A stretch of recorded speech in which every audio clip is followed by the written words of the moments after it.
Well, hello, and welcome to our second installment in the series of Definition of Risk.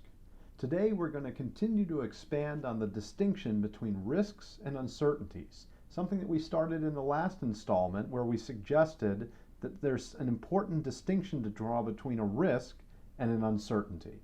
Second, today we're going to talk about elements of any given risk. There's three, I think, in general that we need to keep in mind when we're trying to define any particular risk.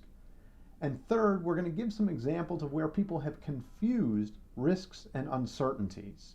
We'll pick up on that topic in much greater detail in the next lecture, but we want to start highlighting that today. So we have three agenda items for today. I want to turn to a definition of risk, one that I don't agree with, but something that's sort of commonly thought to be the truth, and this is put forward by Judge Posner. Now, I'm not picking on Judge Posner. He's a fine judge. Judge Richard Posner sits on the Seventh Circuit and is one of the most famous American judges today. And he takes an interest in questions of risk and uncertainty. He puts forward the following definition. Let's look at it. Judge Posner says that there's a useful distinction between risk and uncertainty.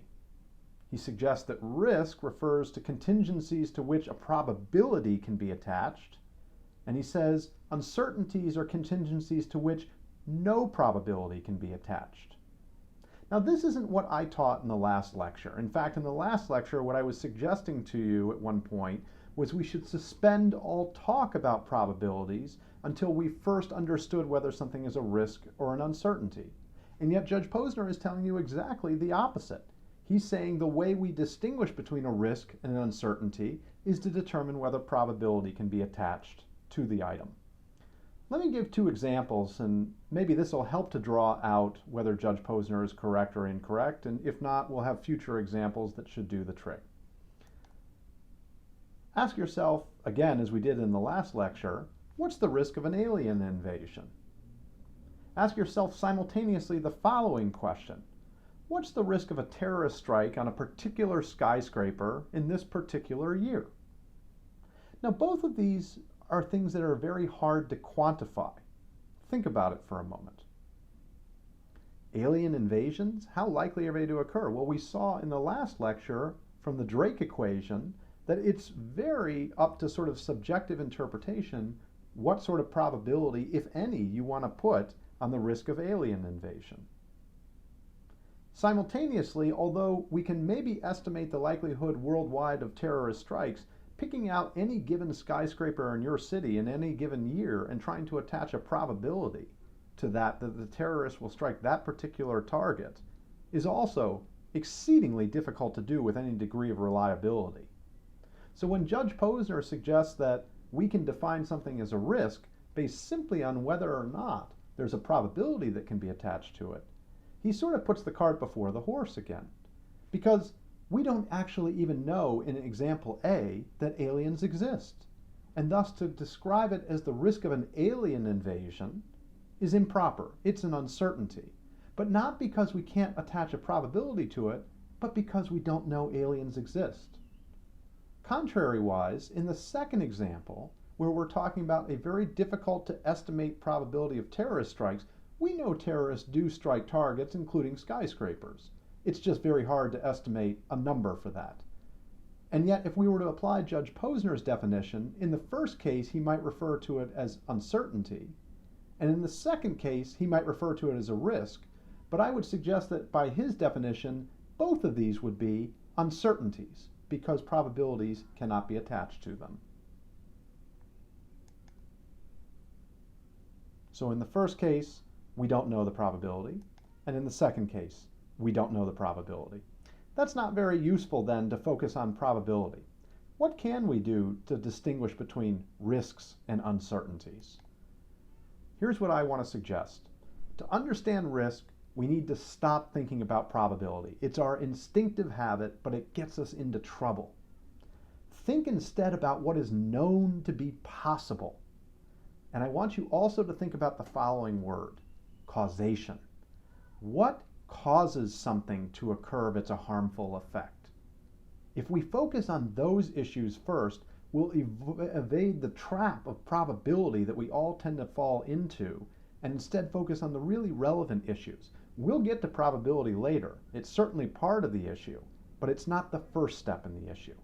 So to understand what is or is not a risk, stop thinking about probability as your first step. Here's another way of looking at it in a chart that I think is helpful and drives closer to the truth based on what we talked about in the last lecture about what is or isn't a risk. So the first thing we do is we ask and try to formulate a causal proposition. Now that's a fancy phrase, but what do we mean by that? We're asking a question of whether some cause, or another word for cause is a stimulus, causes some harm B. If I throw a ball, and the ball is the cause at a window, and the window breaks, that's the harm B, we're saying the ball caused the harm of a broken window. In other words, we might ask, what's the risk of breaking a window by throwing a ball? So we have to formulate a causal proposition first.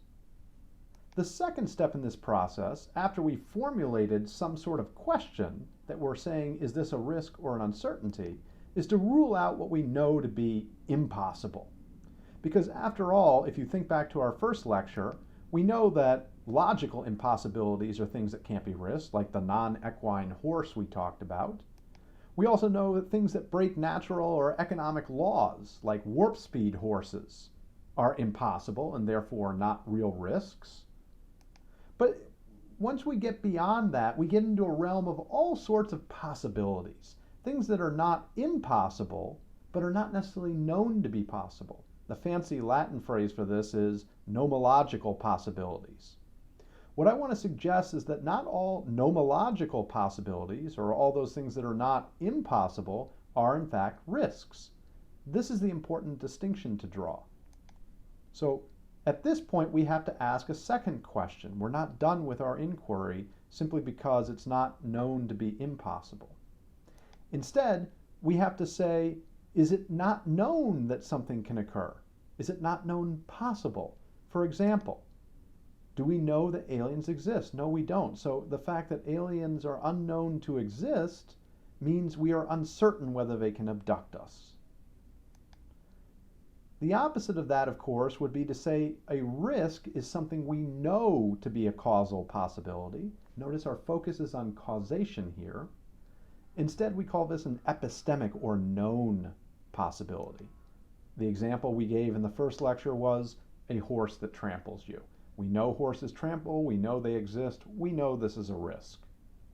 And so it's only by focusing on that causation, that question of known possibilities versus unknown possibilities or conjectures, that we can distinguish risks from uncertainties. This is different than what Judge Posner was suggesting by focusing first on probability. So what is a risk? Well, I want to suggest a following definition as a first cut at a very complex topic. It's the probability of an undesirable event. Now notice the first word is probability, but what I told you is don't focus on that first word first. Focus instead on the end of the sentence, an undesirable event. Well, what could possibly be undesirable events?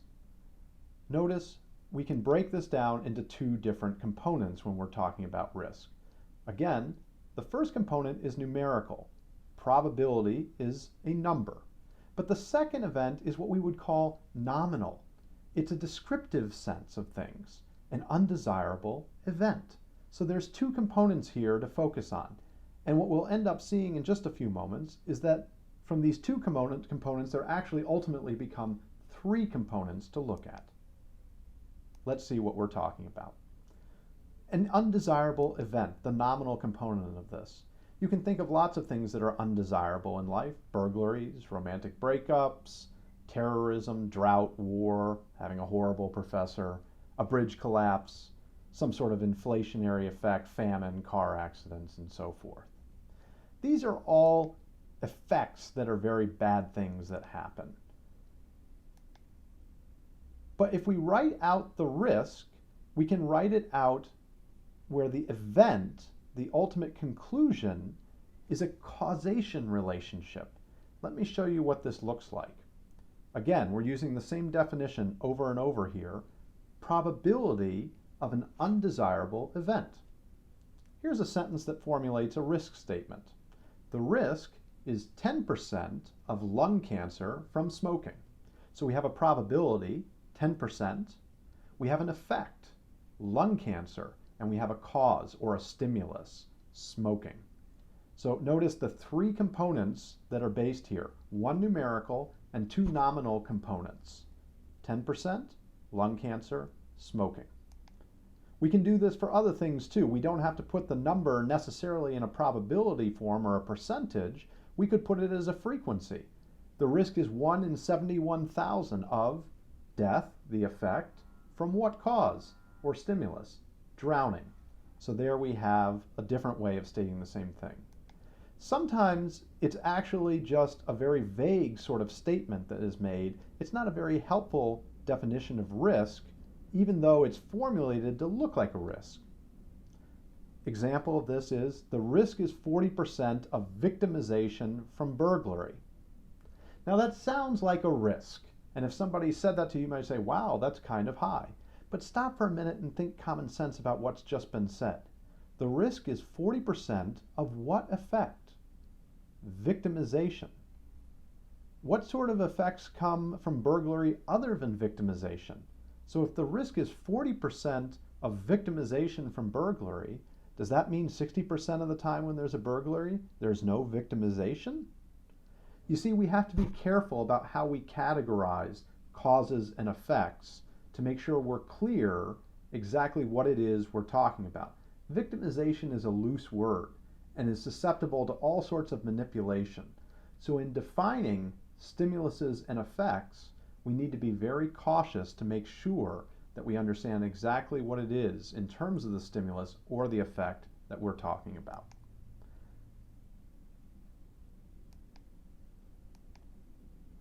So as we move on here, another way of looking at this, if we were to write out the definition of risk, is to break out the nominal component into both the effect and the cause.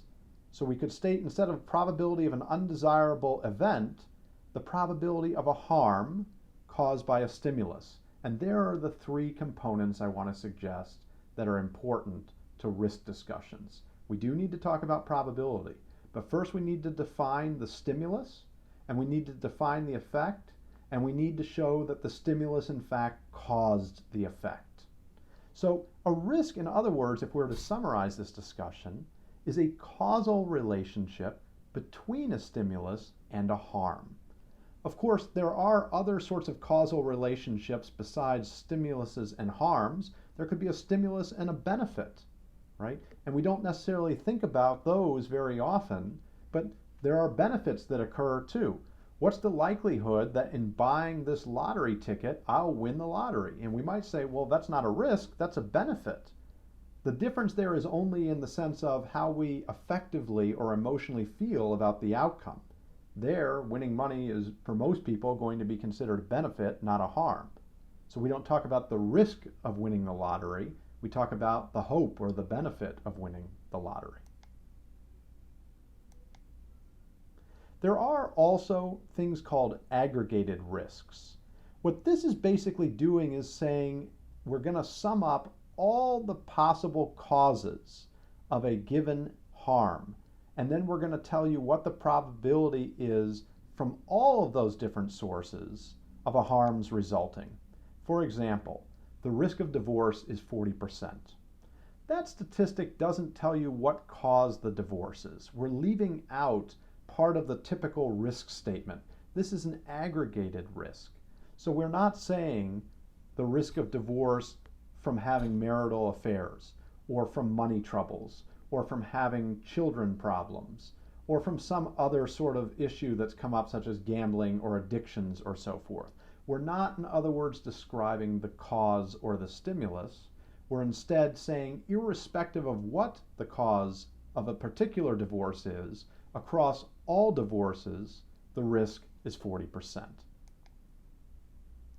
Of course, this could be carried a little too far. The risk of dying is 100%, right? That's not a very helpful risk statement to us either. then we might also have something else like this that's commonly said: the risk of hurricanes in New Orleans is 38%.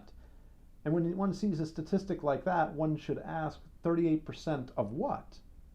What do we mean when we say 38% of which hurricanes, or of what component does that mean? This statistic is not very helpful to us. So I want to get back to this as a final conclusion point on the distinction between risk and uncertainty in a couple more slides here. Risks, I want to suggest, rather than what Judge Posner said about trying to identify the difference between having a probability that you can assess or one that you can't, a risk is typically determined by looking at historical, that is observational or experimental data about causation. And if you know that causation exists, you generally will be able to estimate a risk. Not just the risk exists, but also the probability will come when you establish that that causal relationship exists. By contrast, uncertainties simply assume that A causes B. I've written this here as an arrow, A, arrow B. What I mean by that is A causes B as a fact. We assume that there's a risk of alien abduction when I tell you 20% of the time aliens abduct human beings. Implicit in that statement is an assumption that aliens abduct human beings, but we should know that first before we state it as a risk. Oftentimes, uncertainties use models, assumptions, guesses, inferences, or approximations, as we'll see in the next lecture, to make it look like something's a risk. But what they're talking about is not really a risk. It's an estimate that's an uncertainty. There was a famous man named Johannes von Kries, a German philosopher in the 1880s. He wrote that exactly what we're talking about here, it's not proper to quantify probabilities if the underlying possibility of a risk is not objectively known. To resolve possibility, he said, in any other fashion, or worse, to ignore it, would make probabilities appear to reflect causal knowledge when in fact they might not. So again, when we're talking about trying to say whether something's a risk, we first need to know causation. I'm going to close by talking about a couple of examples here that we'll pick up on in the next lecture to show how people oftentimes confuse issues of risk and uncertainty. Here's an article by Stephen Boba in the Cohasset Monitor, a Massachusetts newspaper, from February of 2005. And Steve writes the following: the Cohasset Water Commission announced this week that the Water Department exceeded the standards for total trihalomethanes, TTHMs, a chemical, in drinking water. They reported a level of 100 parts per billion, ppbs, which is higher than the maximum contaminant level established by the U.S. Environmental Protection Agency of 80 ppbs. In other words, the drinking water contained a chemical that had about 20 to 30% more of a chemical in it than the maximum contaminant level permitted and established by the EPA. 2004 is indicated to be the first year that this regulation applied to the Cohasset Water Commission. According to the Massachusetts Department of Environmental Protection, it is not necessary to use an alternative water supply such as bottled water as a result of this finding. The DEP advises this is not an immediate risk, but that, quote, some people who drink water containing trihalomethanes in excess of the MCL over many years may experience problems with their liver, kidney, or central nervous system and may have an increased risk of getting cancer. Drink on, folks. The water tastes great. Don't worry, only a few of you might end up in trouble from this. Who among you are going to go drink the water supply now? Take a moment and do the following exercise. Write down your feelings about the water supply of Cohasset if you're a resident of it, and particularly if you have children or loved ones living with you. I know it seems like a silly exercise, but write down what comes to mind about what you might want to know if in fact you read this article in your daily newspaper and were informed about your water supply like that. Would you drink the water, or would you want further information? If you want further information, what in particular would you want to know? Is this a risk, or is this an uncertainty? Think through what we're talking about so far in this class. Okay, one more example and then we'll close for the day. You've all driven cars, and in a car, there's a speed limit on the road. A speed limit is a maximum safe limit set by the Highway Commission. It establishes a level beyond which you will be punished if you drive. Now, in the last example, if we flash back a slide for a moment, the chemical effectively was going faster than the speed limit set by the U.S. Environmental Protection Agency. There was a certain level of chemical allowed in the water, beyond which it was considered unsafe. I'm sure many of you have driven faster than the speed limit on occasion, and you probably thought nothing of it. Why were you comfortable there, driving faster than the speed limit, but you're not comfortable driving faster when it comes to your water supply? By that I mean drinking water that has a level that is above the maximum contaminant level. Okay, I just want to leave those ideas with you. There's not necessarily an answer I'm looking for right now, but write this out in the discussions and I'll be interested to see what you say on the chat boards. We'll come back to this topic next week. Thanks for listening. See you next time.